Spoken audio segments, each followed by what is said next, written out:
জুমার দিন যখন শুরু হয়ে যায়, এই পুরো 24 ঘন্টা বৃহস্পতিবার সন্ধ্যা থেকে নিয়ে বৃহস্পতিবার দিবাগত সারা রাত এবং শুক্রবার সকাল থেকে নিয়ে শুক্রবার সন্ধ্যা পর্যন্ত এই পুরো সময়ে আমাদেরকে প্রিয় নবী সাল্লাল্লাহু আলাইহি সাল্লাম একটা বিশেষ আমলের নির্দেশ দিয়েছেন, আর সেটি হলো দুরুদের আমল। নবী করিম সাল্লাল্লাহু আলাইহি সাল্লাম পরিষ্কার ভাষায় বলেছেন, আকসিরু আলাইয়া মিনাস সালাতি মিন ইয়াউমিল জুমআতি ওয়া লাইলাতিল জুমআহ ফাইন্না সালাতাকুম মা'রুদাতুন আলাই। তোমরা জুমার রাতে অর্থাৎ বৃহস্পতিবার দিবাগত রাতে এবং জুমার দিনে অর্থাৎ শুক্রবার সকাল থেকে সন্ধ্যা পর্যন্ত এই পুরো সময়ের মধ্যে আমার প্রতি বেশি থেকে বেশি দুরূদ প্রেরণ করবে, দুরূদ পাঠ করবে। কারণ তোমরা যে দুরূদগুলো পাঠ করো সেই দুরূদগুলো আমার কাছে আল্লাহর ফেরেশতারা উপস্থাপন করেন, কে কোথা থেকে কোন সময় কতবার কিভাবে দুরূদ পাঠ করেছে। আল্লাহর হাবিব সাল্লাল্লাহু আলাইহি সাল্লামের কাছে বিশেষ নিযুক্ত ফেরেশতা আছেন, তারা এগুলোকে কালেক্ট করে আল্লাহর হাবিবকে জানান যে আপনার অমুক উম্মত পৃথিবীর অমুক প্রান্ত থেকে অমুকের ছেলে অমুকের মেয়ে অমুক, সে আপনার প্রতি দুরূদ প্রেরণ করেছে। এটা নবীজি সাল্লাল্লাহু আলাইহি সাল্লামের সামনে উপস্থাপন করা হয়, এবং যে ব্যক্তি নবীর প্রতি দুরূদ প্রেরণ করে, একবার যদি নবীর জন্য দুরূদ প্রেরণ করে, দুরূদ পাঠ করে, তাহলে আল্লাহ তাআলা ওই পাঠকারী ব্যক্তির উপর 10 বার রহমত নাজিল করে। এজন্য ভাইরা আমার, শুক্রবার যখনই আসবে, অন্যান্য দিন তো বটেই, তবে শুক্রবারটা হলো দুরূদ পাঠের শ্রেষ্ঠ সিজন, সবচেয়ে বড় মৌসুম, গুরুত্বপূর্ণ দুরূদের জন্য আদর্শ সময় হলো এই শুক্রবারের দিনটা। চলতে ফিরতে উঠতে বসতে আমরা আমাদের মুখে দুরূদের আমলটা চালু রাখবো, এবং দুরূদ পাঠ করার জন্য ওযু করাও জরুরি না। বিনা ওযুতেও যদি আপনি দুরূদ পাঠ করেন তবুও দুরূদ পাঠ করার সওয়াব পাওয়া যাবে, তবে ওযু অবস্থায় করতে পারলে তো আরো ভালো। এই দুরূদের আমলটা এটা এত গুরুত্বপূর্ণ যে নবী করিম সাল্লাল্লাহু আলাইহি সাল্লাম এক হাদিসে বলেছেন, কেউ যদি দুরূদ শরীফ পাঠ করে তাহলে সে ব্যক্তির সকল পেরেশানি, সকল টেনশন, সকল দুশ্চিন্তা, বিপদ আপদ সবগুলো থেকে মুক্তির জন্য এই দুরূদের আমলটাই যথেষ্ট হয়ে যাবে ইনশাআল্লাহ। এই জন্য যে কোনো পেরেশানিতেও দুরূদ পাঠ এটা অত্যন্ত গুরুত্বপূর্ণ একটা আমল।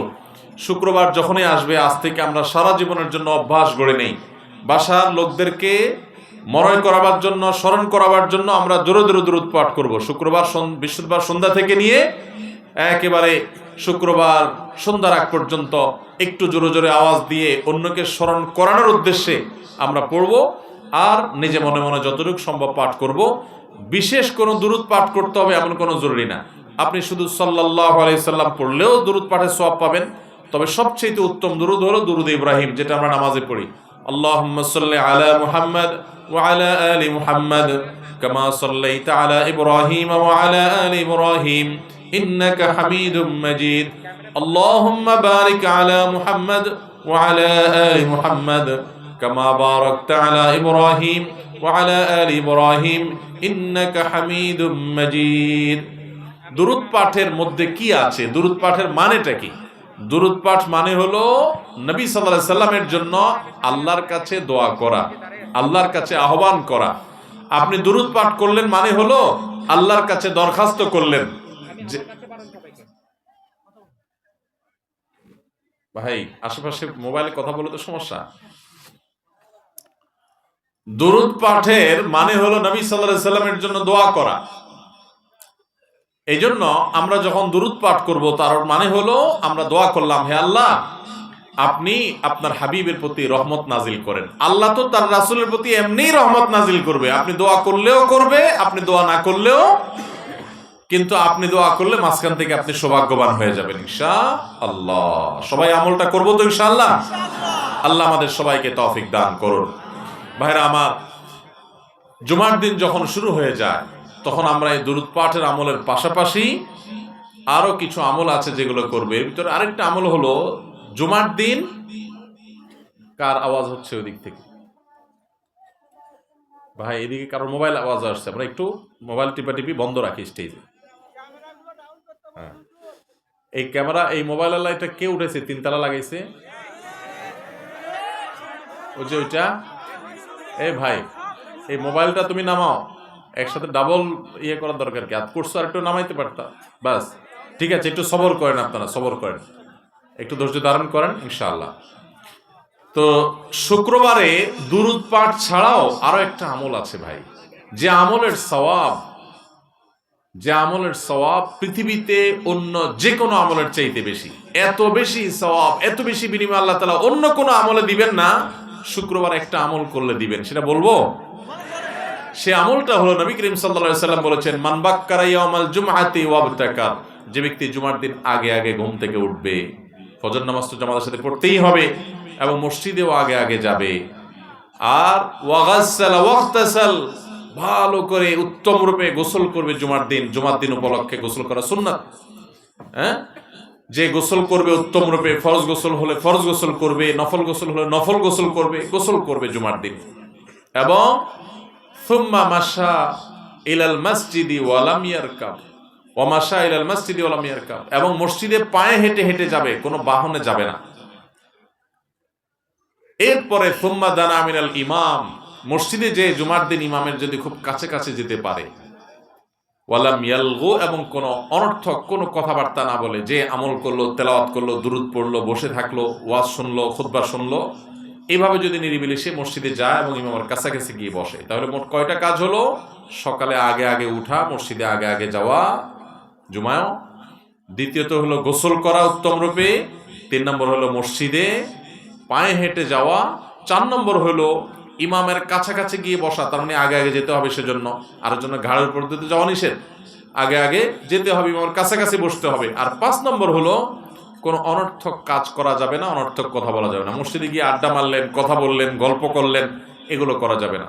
এসব বাদ দিয়ে যদি আপনি মনোযোগের সাথে খুতবা শ্রবণ করেন, এই 5টা কাজ যদি করেন, আবারও বলছি, আগে আগে উঠা, গোসল করা উত্তম রূপে, এবং মসজিদে পায়ে হেঁটে যাওয়া, ইমামের কাছাকাছি গিয়ে বসা অর্থাৎ জুমায়ও আগে আগে যাওয়া, আর এই মসজিদে গিয়ে কোনো অনর্থক কথা কাজ না করা, এই 5টা কাজ যদি কেউ করতে পারে, খুব সহজ 5টা কাজ, এটা যদি কেউ করতে পারে, নবী করিম সাল্লাল্লাহু আলাইহি সাল্লাম বলেছেন, ওই ব্যক্তিকে, এই যে মসজিদে বাসা থেকে ঘর থেকে হেঁটে গেল, প্রতিটা কদম, যতগুলো স্টেপ সে নিবে, যতগুলো কদম সে ফেলবে, এই প্রতি কদমের বিনিময়ে, এক এক কদমের বিনিময়ে 1 বছর নফল রোজা রাখলে এবং তাহাজ্জুদ পড়লে যে পরিমাণ সওয়াব পাইতো সে পরিমাণ সওয়াব পাওয়া যাবে।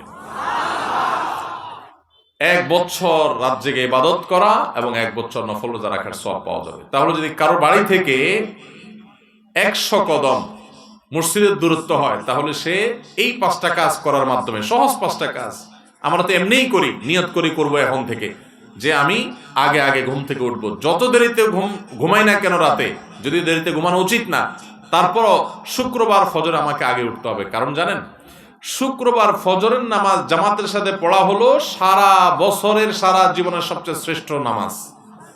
নবী করিম সাল্লাল্লাহু আলাইহি সাল্লাম বলেছেন, আফদালুস সালাতি সালাতুল ফজর ইয়াউমাল জুমআতি মাআল জামাআ, পুরুষদের জন্য তার সারা জীবনের মধ্যে সবচেয়ে শ্রেষ্ঠ নামাজ হলো জুমার দিনে শুক্রবারের ফজরের নামাজ জামাতের সাথে পড়া। আমরা অনেকেই জুমা পড়ি ঠিকই, কিন্তু ফজরের নামাজ শুক্রবারে আমাদের ঘুমে চলে যায় বা বাসায় পড়ি আমরা। তো এই জন্য এই দিনটাতে এমনিতেই ফজরের গুরুত্ব বেশি, জুমার দিনে আবার ফজরের গুরুত্ব আরো বেশি। এই জন্য শুক্রবারে, যখনই শুক্রবার আসবে, বৃহস্পতিবার রাতে পাক্কা নিয়ত করে, ভালো করে অ্যালার্ম দিয়ে, অন্যদেরকে বলে তারপর ঘুমাইতে হবে যে ফোনে আমাকে ডেকে দিবা। তাহলে এই কাজগুলো যদি আমরা করি, আগে আগে ঘুম থেকে উঠি, এবং গোসল তো এমনিই করি, একটু ভালো করে এই নিয়তে করলাম, এবং পায়ে হেঁটে আসবে এই নিয়তে, যে সওয়াবটা পাওয়া যাবে, ইমামের কাছাকাছি গিয়ে বসলাম এবং কোনো অনর্থক কথা কাজ করলাম না, আল্লাহ তাআলা প্রতি কদমে 1 বছর ইবাদতের সওয়াব দান করবেন। অনেক উলামা ইকরাম বলেছেন, কোরআন এবং হাদিসে শত শত হাজারো আমলের যত ফজিলতের কথা বর্ণিত আছে, এত বিপুল পরিমাণ, এত অল্প সময়ে, এত অল্প পরিশ্রম করে এত বিপুল পরিমাণের সওয়াব, আখিরাতের কারেন্সি, দুনিয়াতে টাকা দিয়ে চলি আমরা, আখিরাতের কারেন্সি সওয়াব, এত বিপুল পরিমাণ সওয়াব পাওয়া যাবে, অন্য আরেকটা আমল পাওয়া যায় না। অতএব এই জুমার দিনে আমলটা করবো তো ইনশাআল্লাহ। আল্লাহ আমাদের সবাইকে তৌফিক দান করুন। ভাইরা আমার, মা বোনরা যারা আছেন, তারা হয়তো মন খারাপ করবেন যে আমরা তো আমল করতে পারবো না। তাদেরকে বলতে চাই, প্রথম কথা হলো, কিছু কিছু আমল আল্লাহ তাআলা পুরুষদেরকে সুযোগ দিয়েছেন, আবার কিছু মহিলাদের জন্য। যেমন মহিলারা যদি হজ করে, তাহলে মহিলাদের হজকে নবী করিম সাল্লাল্লাহু আলাইহি সাল্লাম জিহাদের সমতুল্য বলেছেন, যেটা পুরুষদের জন্য প্রযোজ্য না। আবার মহিলারা যদি সন্তান প্রসব করতে গিয়ে মারা যান, শাহাদাতের মর্যাদা পাবে, যেটা পুরুষ কাজ করতে গিয়ে মরলেই শাহাদাতের মর্যাদা পাবে না। এরকম আরো বহু বিষয় নারীদেরকেও বিশেষত্ব দেওয়া হয়েছে। তারপরও জুমার দিনের এই আমলের সওয়াবটা আমাদের বোনরা, মায়েরাও পেতে পারেন। কিভাবে?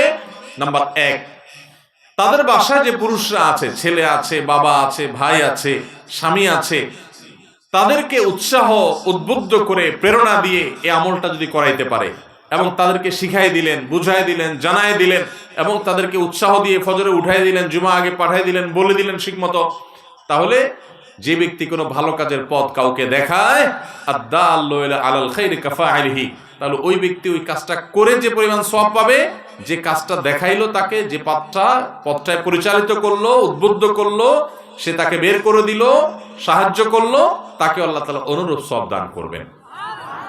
আবার সেই সাথে আরেকটা 3 নম্বর করণীয় হলো মা বোনদের, যে এই বিষয়ে অন্যদেরকে জানাজানি করলেন, অন্য পুরুষদের মধ্যে দাওয়াতের কাজ করলেন, পর্দার মধ্যে থেকেই যেভাবে তাদের মধ্যে প্রচার করা সম্ভব, তার মাধ্যমে যত মানুষ আমল করবে ইনশাআল্লাহ তাদের সমতুল্য সওয়াব পাবেন।